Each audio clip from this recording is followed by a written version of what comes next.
estas lacras. Entonces necesitamos todos ayudar. ¿Pero qué hacemos? ¿Regresamos al Seguro Popular? ¿Volvemos a entregar el dinero y que todo quede igual y que no haya medicinas y que unos cuantos se roben el dinero de las medicinas? No, nos va a costar. Esto es como una carrera de obstáculos. Perdón, presidente, sobre el reconocimiento que le hizo la organización. Pero vamos a ver, sí. Deja que termine ahorita vas. Sí. Pero vamos después dos y tú tres. Sí, sobre el reconocimiento que le hizo la Organización Panamericana el día de ayer sobre el INSABI. Sí, sí está bien, pero todavía no lo merecemos. Ok, me permite la segunda pregunta. En el primer año de su gobierno se ha incentivado a los productores del campo con apoyos. Ahora, con la firma del Tratado de Libre Comercio, ¿qué opinión le merece de su gobierno si ya están listos los productores para incursionar en nuevos mercados?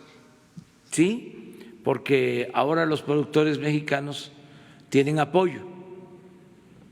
El tratado, cuando inicia, tiene, entre otras fallas, yo creo que la principal falla del tratado original fue el que hubo una apertura indiscriminada, sin límites estratégicos, y se puso a competir al productor nacional con el productor del extranjero, sobre todo con el productor de Estados Unidos, en condiciones de desigualdad, porque el productor del extranjero, el productor en Estados Unidos, y eso debe saberse, porque los conservadores satanizaron el subsidio, los productores del extranjero reciben subsidio.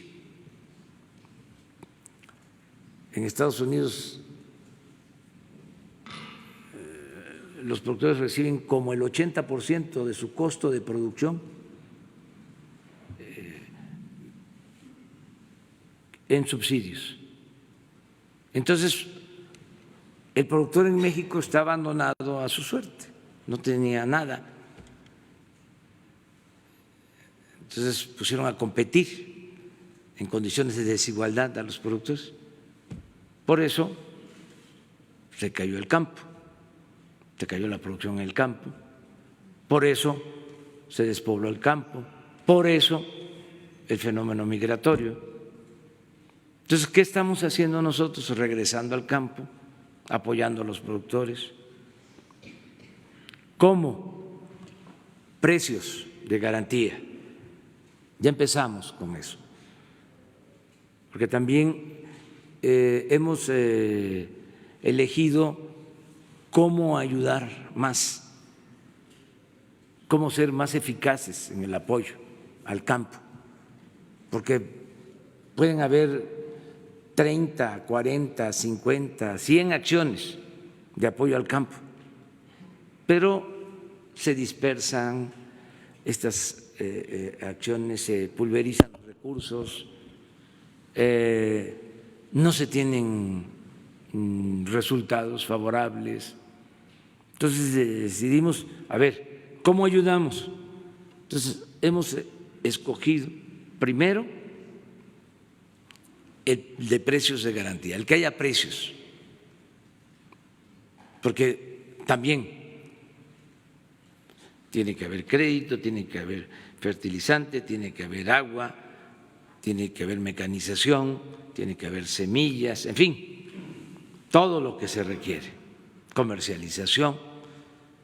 Pero el que mucho abarca, poco aprieta. Entonces, decidimos apoyar con precio de garantía en maíz, en frijol, en arroz, en trigo, en leche, en básicos. Así comenzamos.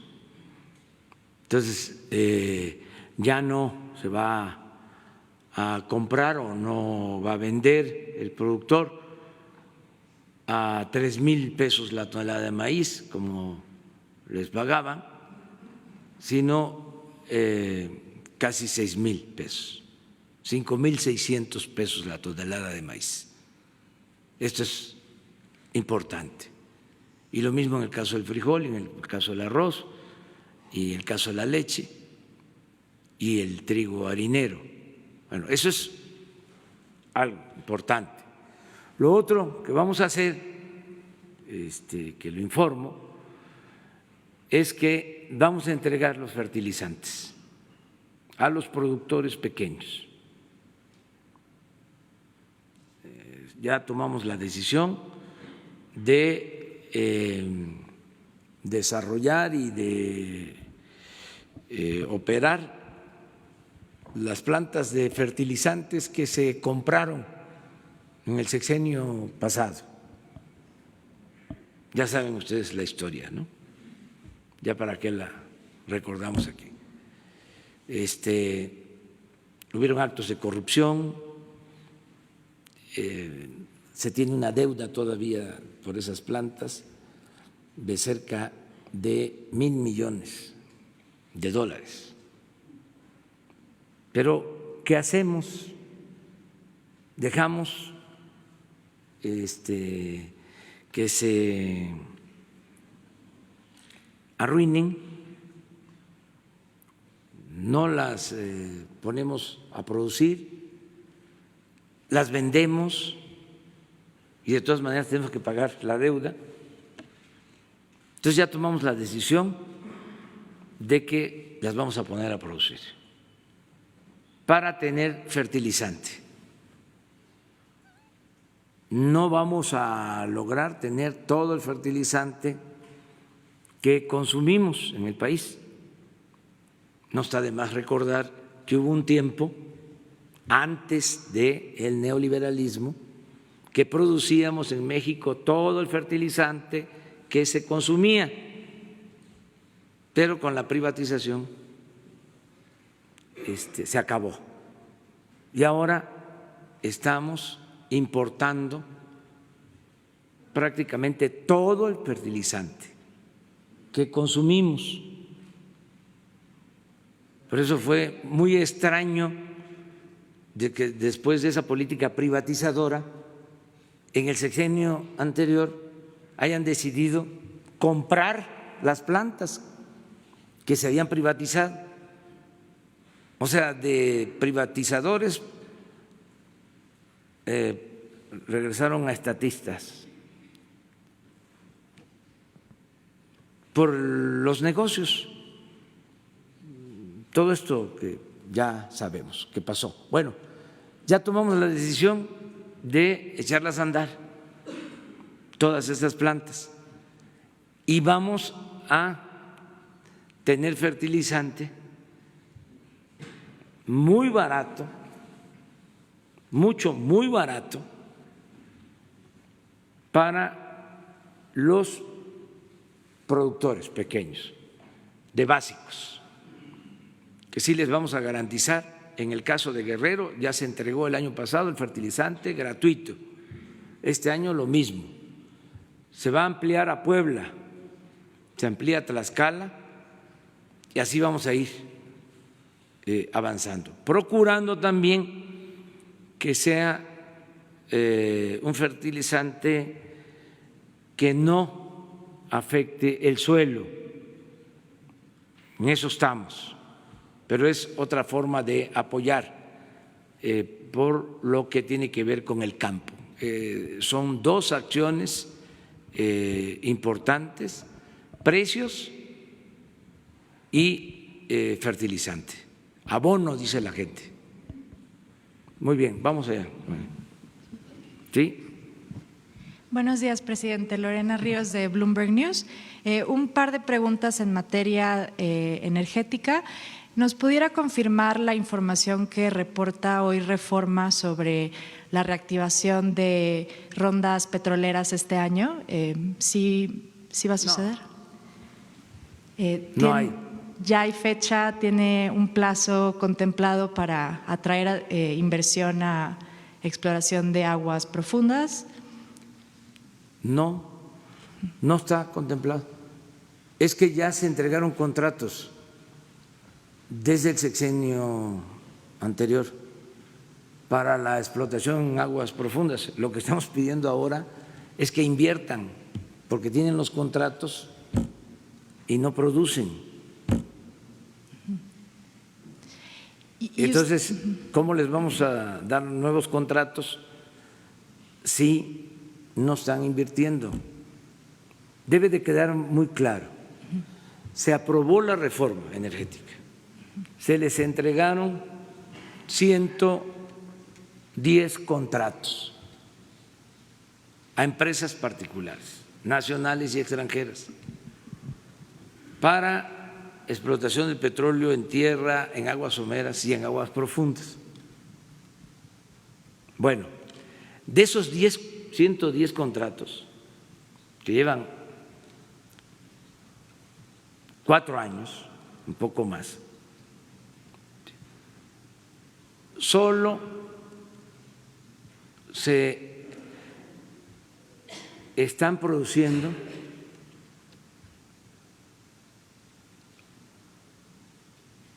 alrededor de 10,000 barriles, de 1.735.000 barriles que se extrayeron ayer.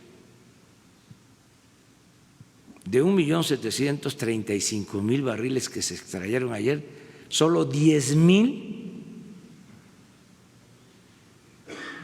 son extraídos por las empresas que recibieron los contratos. Fue un rotundo fracaso la llamada reforma energética. Si no intervenimos con Pemex, se hubiese desplomado por completo la producción en Pemex, hubiese fracasado por completo la empresa y estaríamos metidos en una situación gravísima en lo económico y en lo financiero. Que es uno de los logros del gobierno en este año, un mes que llevamos, es que salvamos ya a Pemex y se recuperó la producción petrolera. Por primera vez en 14 años no se cayó la producción de petróleo. O sea, fue un extraordinario logro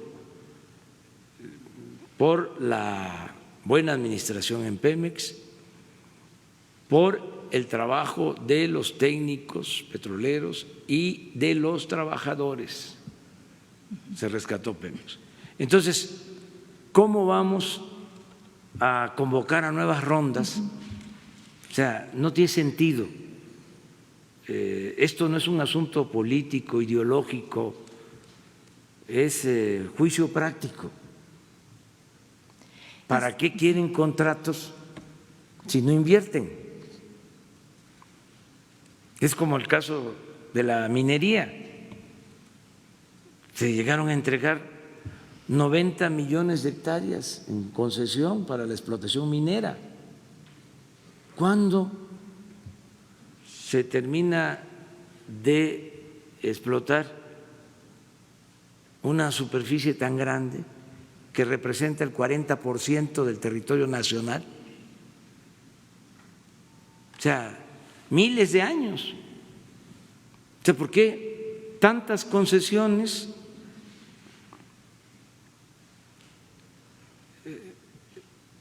Era un poco lo que pasaba en el siglo XIX o sucedió durante toda la colonia, lo de las tierras de mano muerta, o sea, grandes extensiones sin un uso productivo, nada más para la especulación. Entonces, esa es la información. Estamos trabajando con empresas privadas en lo que tiene que ver con contratos de exploración, de perforación, bueno, en la rehabilitación y en la construcción de la nueva refinería, pues son empresas particulares, privadas, las que están trabajando. Pero la entrega de bloques, como se hizo, las rondas para que particulares extraigan el petróleo, no dio resultado, o sea, no funcionó, engañaron diciendo de que si se entregaban estos contratos iba a llegar la inversión extranjera a raudales, iba a aumentar la producción, nada. Ahora me dicen que para el 2024 van a aumentar la producción en 200,000 barriles con estos contratos. Pues ojalá, pero no nos vamos a atener a eso, porque si nos hubiésemos confiado a esas declaraciones, declaraban los altos funcionarios del sector energético de que íbamos a estar produciendo 3 millones de barriles diarios por la reforma energética. Y todavía no he escuchado a nadie de los apoyadores de esa reforma que ofrezca una disculpa a los aplaudidores, a los que bravo, esto sí es modernidad. Ahora sí, México se pone a la altura del mundo. No hay autocrítica, es como si nada hubiese pasado. Es cosa de revisarle sus columnas, digo con todo el respeto, ¿qué escribían? O sea, ¿qué decían de la reforma energética? Era la panacea. ¿Y qué está pasando actualmente? ¿A qué le echan la culpa? Si, por ejemplo, nosotros no hemos cancelado un contrato, hay hasta elementos para hacerlo, porque si no invierten, están incumpliendo con las condiciones de los contratos, pero no nos metimos en eso, no nos vamos a meter. Y, presidente, también pedirle si podría confirmar que la CFE tiene intenciones de cortar descuentos que le ofrece a empresas de energía, empresas privadas de energía renovable, como lo expresó en un documento que le mandó a la CRE, e incluso eliminar contratos que ya tienen con empresas privadas de energía renovable. No, no se van a eliminar contratos, se van a revisar algunos contratos porque hay subsidios que se les entregan a las empresas particulares. Se engañó durante mucho tiempo a la gente diciéndoles que el subsidio que se daba en energía eléctrica era para el consumidor. Y no, el subsidio mayor es a las empresas particulares. Y esto no sucede en ninguna parte del mundo. Aparte de que se les compra la energía, se les da un subsidio. Por ejemplo, no pagan nada por la transmisión de la energía que producen. Eso sí, corre a cargo de la Comisión Federal de Electricidad. Entonces, no vamos a hacer nada arbitrario. Estamos revisando todo esto que fue muy dañino para el interés general para el interés público. Queremos nosotros competencia, libre mercado.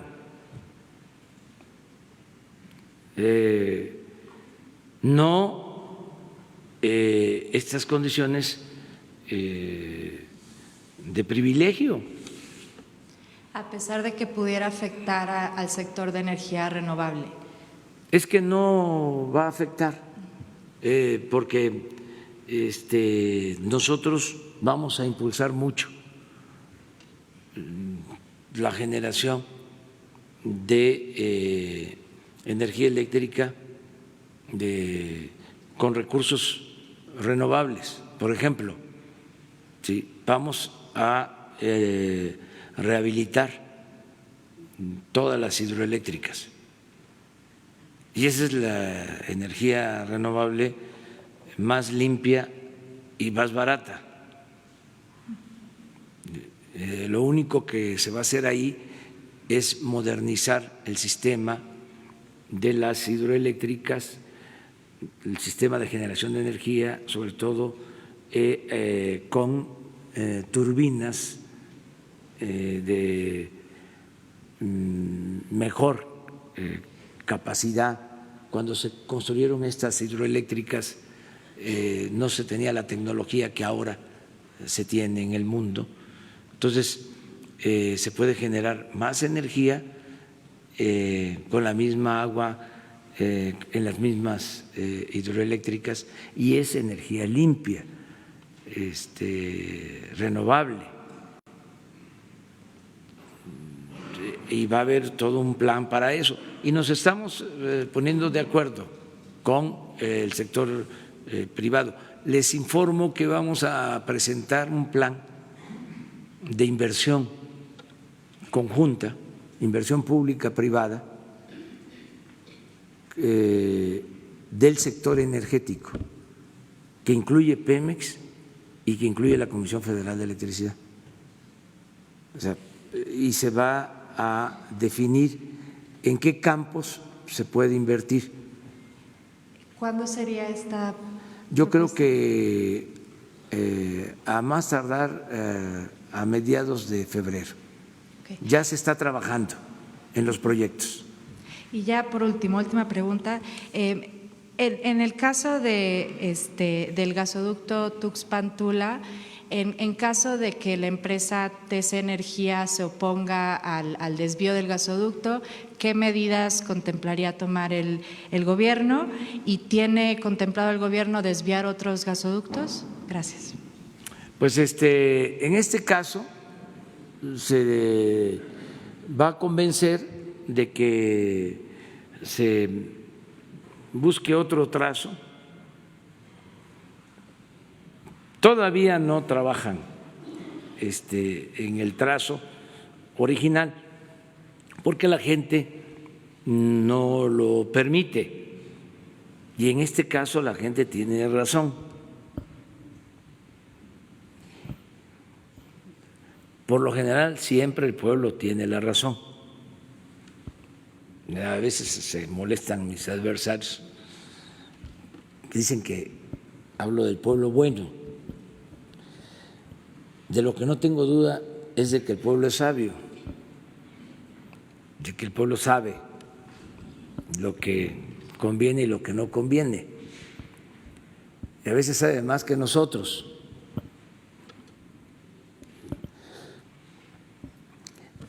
¿Por qué se oponen? Ahora estuve en Pahuatlán, porque estos señores que dieron las concesiones en el gobierno anterior y la empresa también, no les importó pasar el trazo por lugares sagrados para la gente,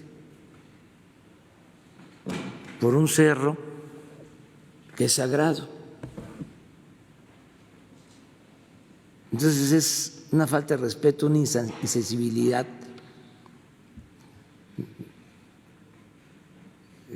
¿Cómo se va a permitir eso? Pero también el contrato, que estaba hecho a modo, porque yo no sé si había frontera entre empresas y autoridades. Yo creo que no. Pasaba lo que sucedía con la delincuencia. Resulta que en el contrato, si no se construye la obra, el gobierno paga. O sea, tiene que pagar el gobierno. Entonces, la empresa se desatiende porque de acuerdo al contrato hay que pagarle. Eso es lo que estamos revisando. Entonces, buscar la forma de hacer un trazo distinto, no afectar estos sitios sagrados. Y se puede, porque además necesitamos en esa zona, como en todo el país, la energía eléctrica. Ahora que fui por allá, a Pahuatlán,